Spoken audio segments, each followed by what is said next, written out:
You're a wizard, Harry. One line that would change Harry Potter's life forever. I am Urs Daniel Pretencio from BSMT 3-1. This is the story of a lonely boy who discovered who he truly was and how courage and friendship can defeat even the darkest of evil. Harry Potter and the Sorcerer's Stone by J.K. Rowling.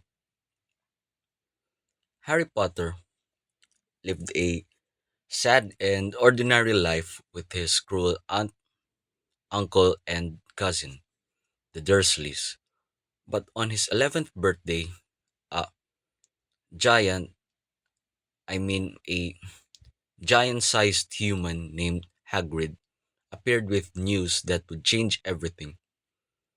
Harry Potter was a wizard, just like his parents who were killed by the dark wizard Voldemort. But somehow, baby Harry survived the attack and was only left with a lightning shaped scar. Afterwards, Harry Potter was sent to Hogwarts, the school for witchcraft and wizardry. There he made his first real friends, Ron Weasley and Hermione Grangers, and Harry Potter started to feel like he truly belonged, but he also met enemies such as Draco Malfoy and Professor Snape, who seemed to hate him for no reason. As the year went on, Harry and his friends uncovered the mystery of the Sorcerer's Stone, a magical object that could grant immortality. The Sorcerer's Stone was made by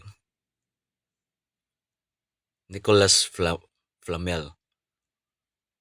They braved a series of magical obstacles such as the three-headed dog, the Cerberus, deadly plant, um, flying keys, and a life-sized wizard chess game.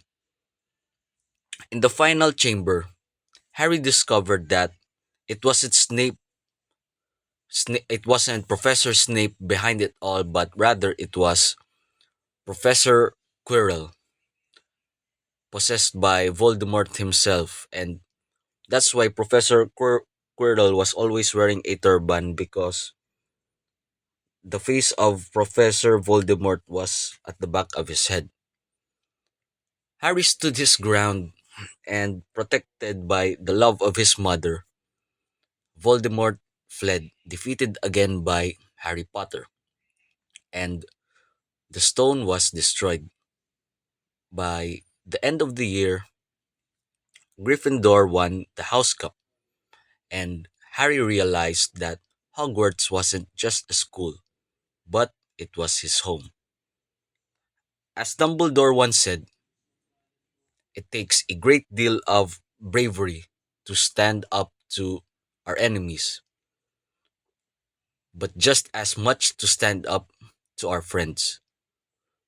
The story reminds us that real magic isn't found in spells, but in love, friendship, and courage to do what is right.